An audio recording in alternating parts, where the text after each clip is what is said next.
In this video, we will learn to describe why your organization uses Linux operating system. Then we will cover Linux file system and directory structures. Then after we will go to run levels. After that we will explore the shell. Then we will see the few Linux common internal and external commands. Hello everyone, my name is Shahid Mubin and welcome back. As today we are going to see Linux and its common command. Linux is a multi-user multitasking operating systems which provide a number of facility including management of the software resources, directories and the file system, and logging of execution of the program. Little history behind the Linux is like Linux operating system started in 1969 at Bell Laboratories and was written in assembly language. Then in 1973, Thomson and Ritchie succeeded in writing Unix in the new language that was. See, in September of 1991, Linux Torvalds releases first version of what it was to be called become the Linux kernel. Torvalds greatly enhanced the open source community by releasing his license under GNU license. Okay, GNU license is widely used for free software license which guaranteed the user the freedom to run and study, share, modify the software. Now, why Linux? Well, the system is flexible enough to allow user to build application with a wide array of support tools such as compilers, scientific libraries, debuggers, and network monitors. Linux has also four essential properties which make it excellent operating system for the science community, like performance, flexibility and portability. Now performance of the system can be optimized for a specific task such as running a small portable device or a large supercomputer. Now, how does Linux work? Well, there are two major components of the Linux, the kernel and the shell. The kernel is core of Linux operating system, which include the process and interfaces directly with the hardware. It manages the system and user processes the device and files and memory. The shell is the interface of the kernel. User input command through the shell and the kernel received the task from the shell, the puff and perform them. The shell tends to do four jobs repeatedly. 1. Display the prompt. 2. Read the command. And 3. The process and giving the command. 4. Execute the command. Now we'll go to Linux file system.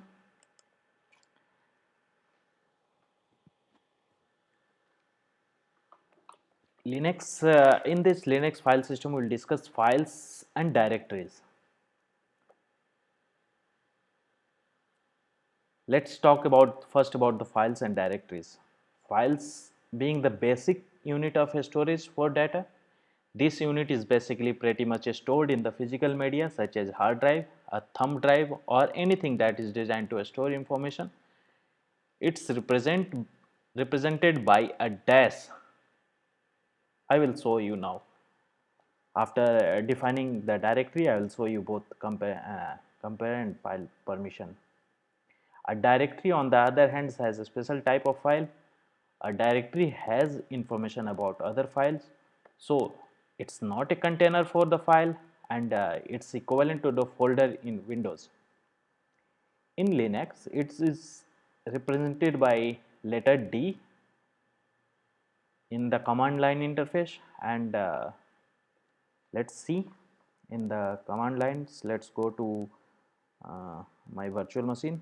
So here I just typed the ls command. This I will discuss later. Like I said, so directories, the blue color here you will be seeing is the directory, and the other, this one is the file. The directory contain files and the information of the files as well. As in the last video I discussed about the, and what I was saying is D is for the directories and these symbols is for the files. There is 9 permission levels, like for user, group and others.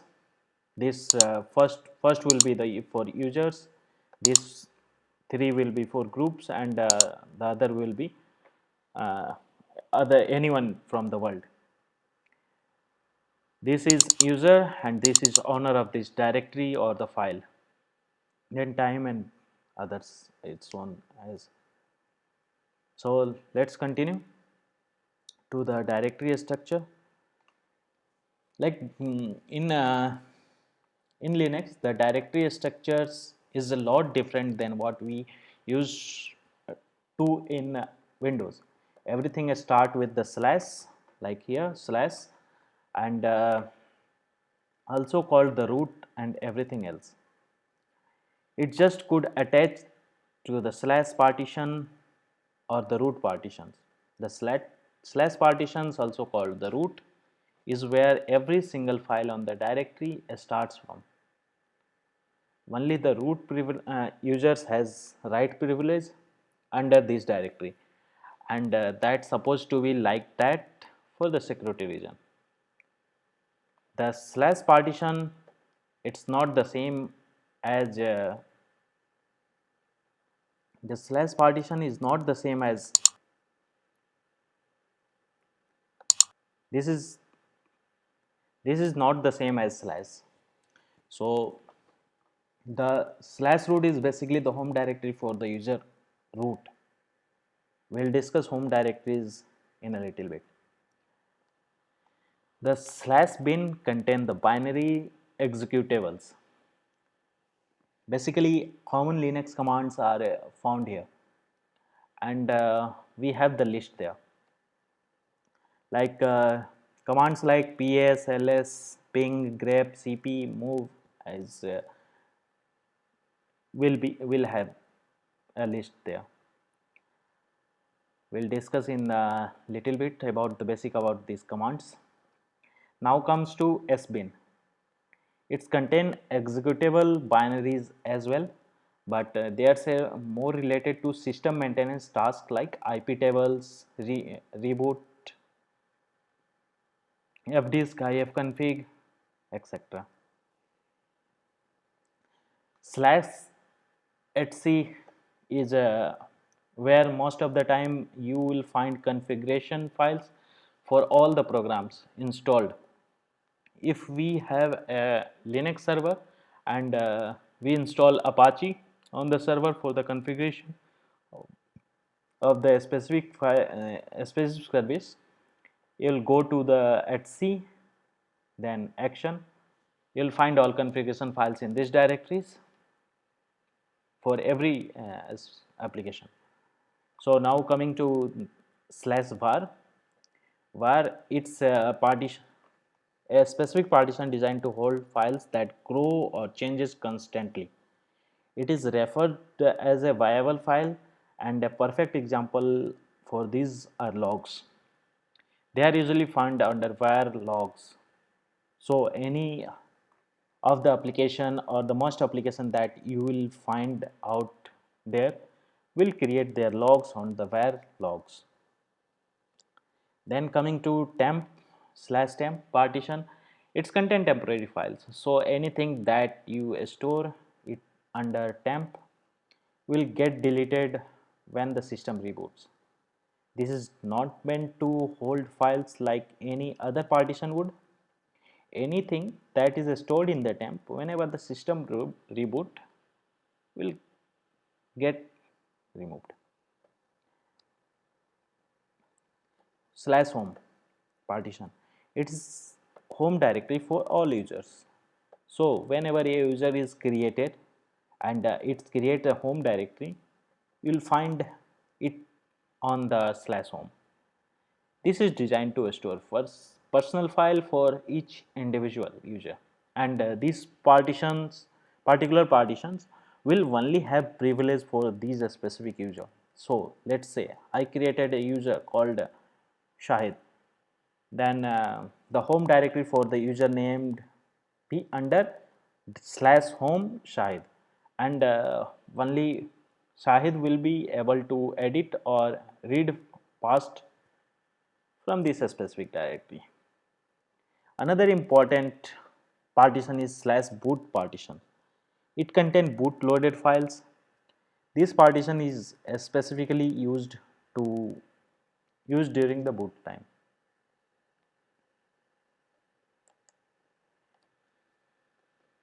Now coming to the run levels. The run levels included in Linux. Now it's also there in Windows, but now let's see about the run levels. What is run levels? When a system boots, it launches the init process. Init is responsible for launching the other processes on the system.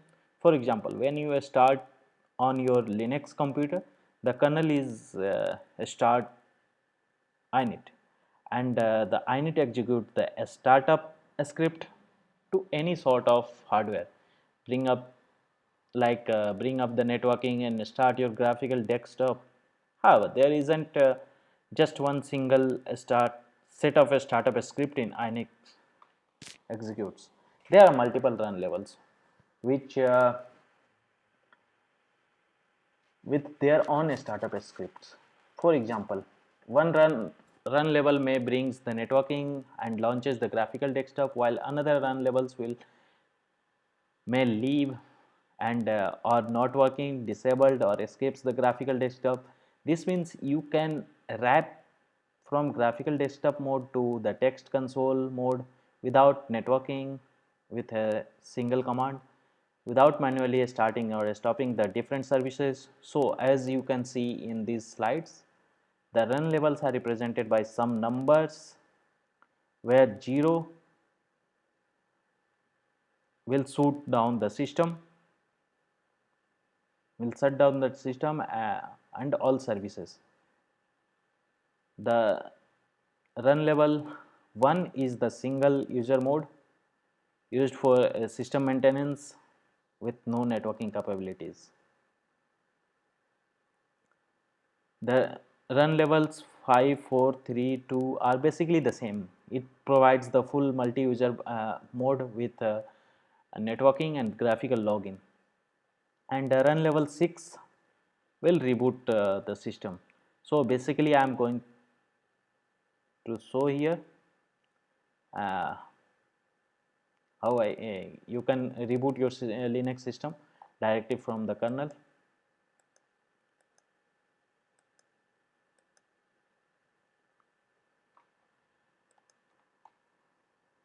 Like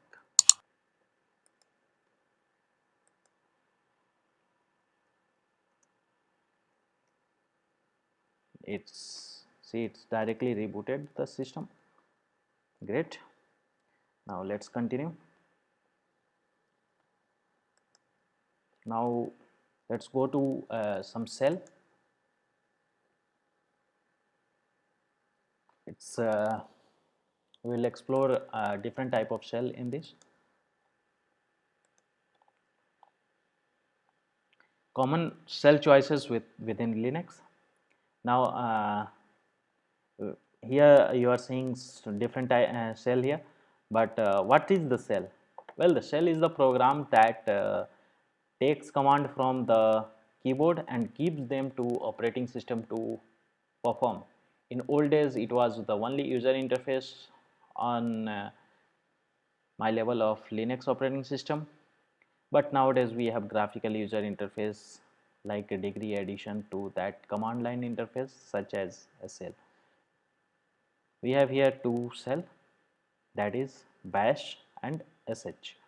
Bash which is the most common default shell for user accounts. We have the sh.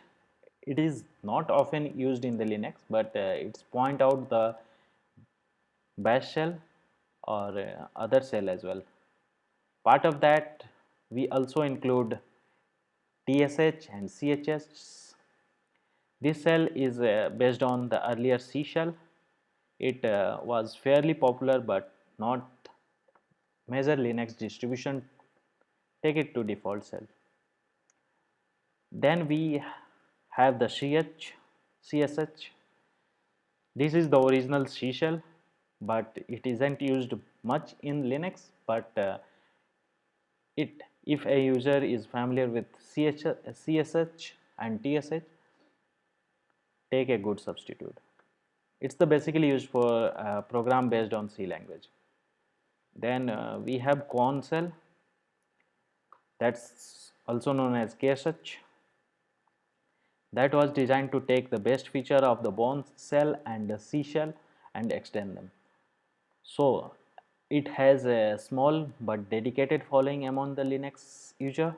Then we have Z shell, and it's the shell evolution for it than the Korn shell, incorporating features from earlier shell and adding still more.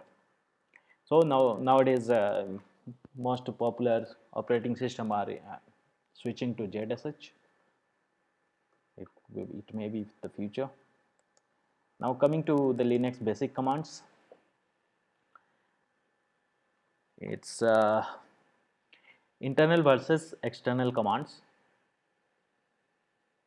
We are going to talk about the basic Linux commands and Linux distribution internal commands built into the shell program and are shell dependent, also called built-in commands, and determine if a command is built-in command by using the type command. So if you use a command type, then the command that you want to check, you will see a message. If you see a built-in, it means that that is internal command, otherwise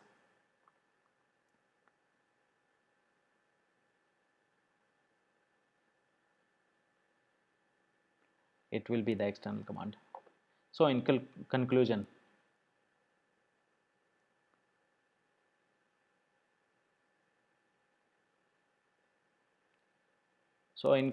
internal commands are already loaded in the system, and they will be executed at any time the system requires the command. Now we will see external commands. They are common commands that system offers to totally shell independently and usually can be found in the Linux distribution, in any Linux distributions. Also, they mostly resides in /bin or and user /bin as well. Now before we continue with the external commands, there are some tricks that we can use in command line interface. For example, like tab key in order to fill the name. Also we can use Control A, Control E to move the cursor to start or end of the file respectively. So for example, if we can see here, like other common command is history, that provide an interface to view the manage history, display all the commands in the history, like -C option clears the history, it will delete all back. Then man is the favorite of everyone's, like it provides the summary of every commands. Thanks for watching.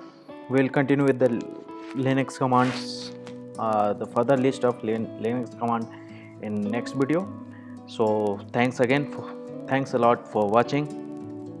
Stay tuned, and if you have not subscribed yet, please subscribe, like, and if you have any question or suggestion, please write in comment section. Please do share with your friends. Thank you.